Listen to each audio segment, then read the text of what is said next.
Assalamualaikum warahmatullahi wabarakatuh. Perkenalkan, nama saya Nurul Fauziatul Hikmah, IM 201 102031,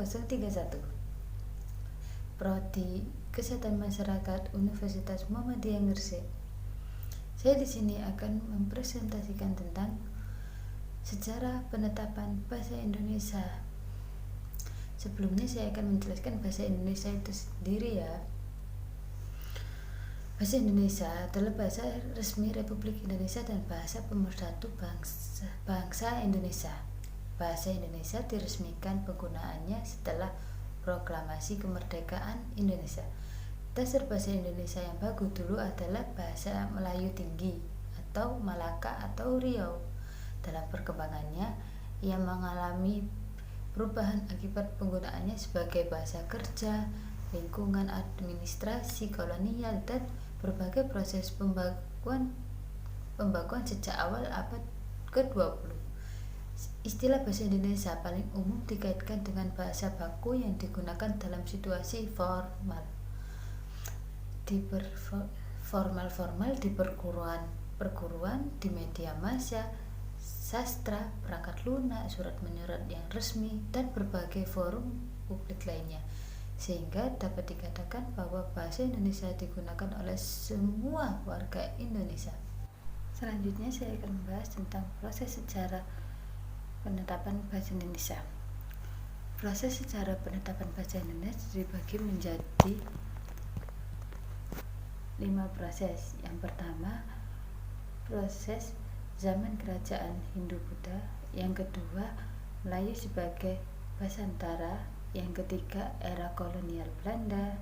Yang keempat, kelahiran bahasa Indonesia. Dan yang kelima, bahasa Indonesia masa kini. Jelaskan proses sejarah zaman kerajaan Hindu dan Buddha. Sejumlah prasasti berbahasa Melayu kuno dari Sriwijaya ditemukan di pesisir tenggara Pulau Sumatera. Hal ini menunjukkan bahwa bahasa Melayu menyebar ke berbagai tempat di wilayah Nusantara. Dari wilayah ini yang strategis untuk pelayaran dan perdagangan, istilah Melayu atau Malayu berasal dari Kerajaan Malayu, sebuah kerajaan Hindu-Buddha pada abad ke-7 di hulu Sungai Batanghari, Pulau Sumatera. Kesultanan Malaka dimusnahkan oleh Portugis pada tahun 1512 sehingga penduduknya diaspora ke kawasan timur Kepulauan Nusantara. Bahasa Melayu purba sendiri diduga berasal dari Pulau Kalimantan. Jadi pemakaian bahasa Melayu ini bukan penduduk asli Sumatera, tetapi dari Pulau Kalimantan, yaitu Kalimantan suku Dayak yang memiliki hubungan dengan suku Melayu kuno. Setelah mengalami kurun waktu yang panjang, sampai dengan kedatangan dan perkembangan agama Islam, suku Melayu sebagai etnik mengalami penyempitan makna menjadi sebuah entroneli-gius yang sebenarnya di dalam juga telah mengalami amalgamasi dari beberapa unsur etnik. Jangkauan penggunaan bahasa ini diketahui cukup luas karena ditemukan pada dokumen-dokumen dari abad berikutnya di Pulau Jawa dan Pulau Luzon. Yang dua yaitu Melayu sebagai Basantara. Pada abad ke-15 berkembangnya bentuk yang dianggap sebagai bahasa Melayu klasik. Bentuk ini dipakai oleh Kerajaan Kesultanan Malaka yang perkembangannya kelak disebut sebagai Melayu Tinggi. Penggunaannya pun terbatas hanya di kalangan keluarga kerajaan yang ada di sekitar Sumatera, Jawa, dan Semenanjung Malaka. Bahasa ini juga mendapat tambahan dari bahasa Portugis. Banyak yang memperkaya kata-kata untuk kebiasaan Eropa dalam kehidupan sehari-hari, seperti gereja, sabun, sepatu, meja, bola, bolu, dan jendela. bahasa Belanda pun tak kalah menambah, terutama banyak memberi pengayaan di bidang administrasi, kegiatan resmi, dan teknologi hingga abad ke-20-an.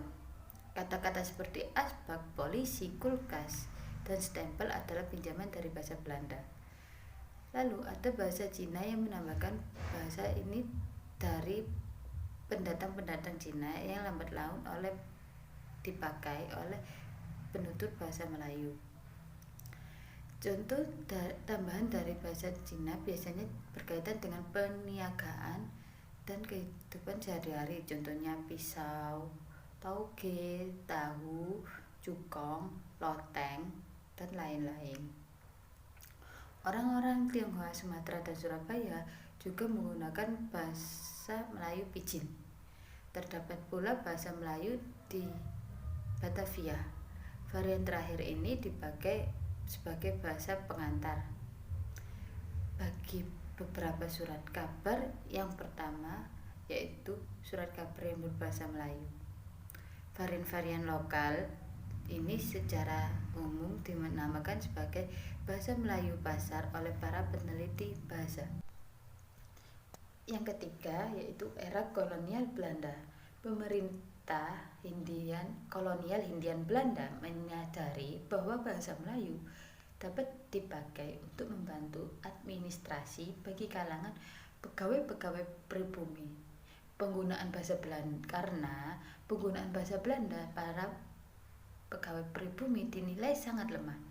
Dengan menyandarkan diri pada bahasa Melayu, terutama pada Melayu tinggi, sejumlah sarjana Belanda mulai terlibat dalam pembakuan bahasa. Promosi bahasa Melayu pun dilakukan di sekolah-sekolah dan didukung dengan program penerbitan karya sastra. Akibat pilihan ini terbentuklah embrio-embrio bahasa Indonesia yang secara perlahan mulai terpisah dari bentuk semula bahasa Melayu, Riau, dan Johor. Pada awal tahun 20-an, abad 20-an, perpecahan bentuk baku tulisan bahasa Melayu mulai terlihat. Pada tahun 1901, Indo mengadopsi ejaan Van Ophuijsen, dan pada tahun 1904, Indonesia mengadopsi ejaan Wilkinson. Intervensi pemerintah semakin kuat dengan dibentuknya Komisi Bacaan Rakyat atau KBR pada tahun 1908. Pada tahun 1910, komisi yang dipimpin oleh D.A. Ringkes melancarkan program Taman Pustaka dengan membentuk perpustakaan kecil di setiap sekolah pribumi. Dan pada tanggal 16 Juni 1927, Jaja Datuk Kadjo menggunakan bahasa Indonesia dalam pidatonya. Ini adalah pertama kali dalam sidang Volkart seorang menggunakan bahasa Indonesia dalam berpidato. Yang ketiga yakni kelahiran bahasa Indonesia.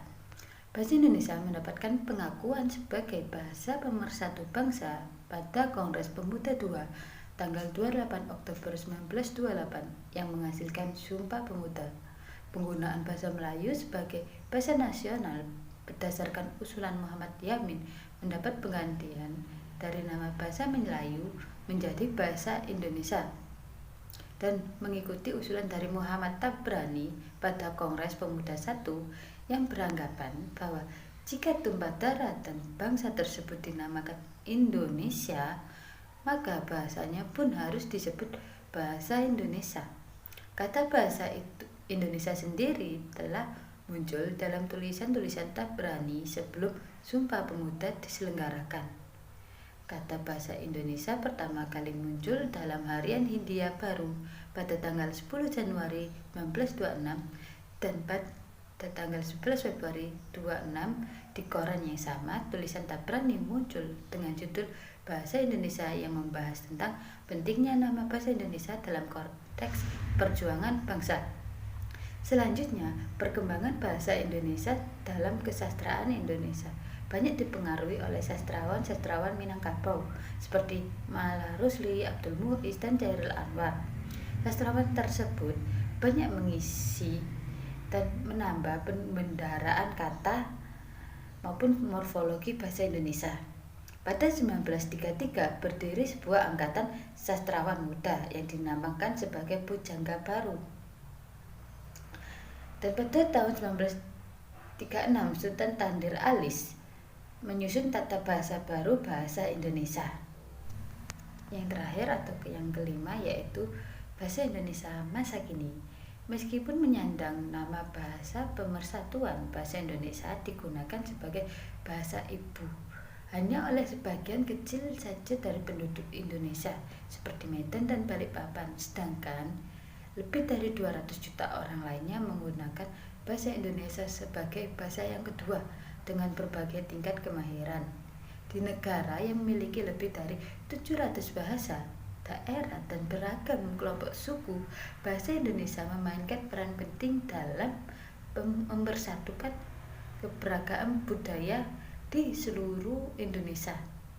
Bahasa Indonesia adalah bahasa utama di media, badan pemerintah, sekolah, universitas, tempat kerja, dan lain-lain. Bahasa Indonesia baku digunakan hanya untuk keperluan penulisan buku, surat kabar, serta untuk siaran berita televisi atau radio. Bahasa Indonesia baku jarang digunakan dalam percakapan.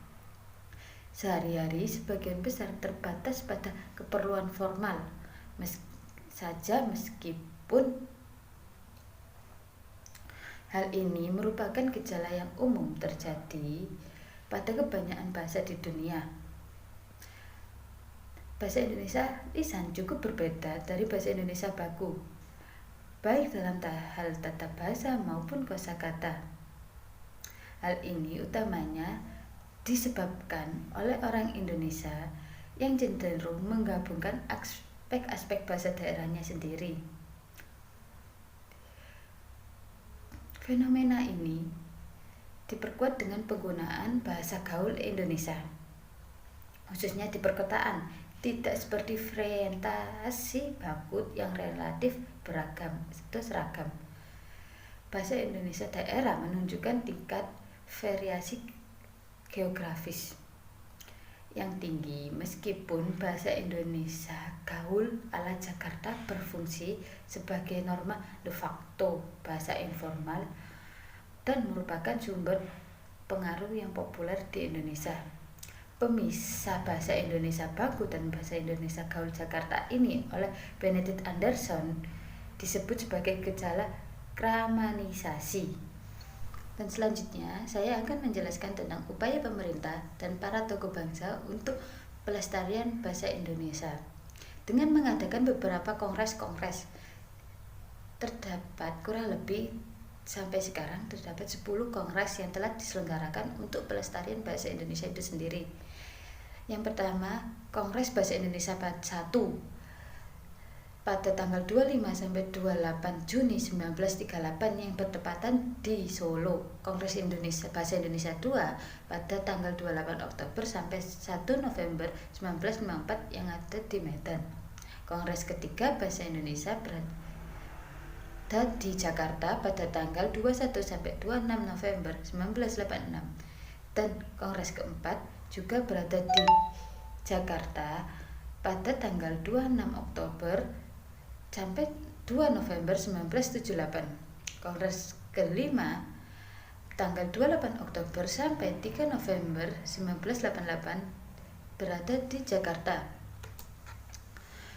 Lalu kongres yang keenam tanggal 28 Oktober sampai 2 November 1993 berada juga di Jakarta. Kongres ke-7 tanggal 28 sampai 30 Oktober 1998 berada di Jakarta. Kongres Bahasa Indonesia yang ke-8 pada tanggal 14 sampai 17 Oktober 2003 di Jakarta. Kongres yang ke-9 pada tanggal 28 Oktober sampai 1 November 2008 berada di Jakarta. Dan yang terakhir Kongres Bahasa Indonesia yang ke-10 tanggal 28 Oktober sampai 1 November 2013 juga berada di ibu kota Jakarta. Oke, sekian dari penjelasan saya, semoga bermanfaat bagi kita semua dan Mohon maaf atas salah-salah kata yang saya ucapkan. Wabillahi taufiq wal hidayah. Wassalamualaikum warahmatullahi wabarakatuh.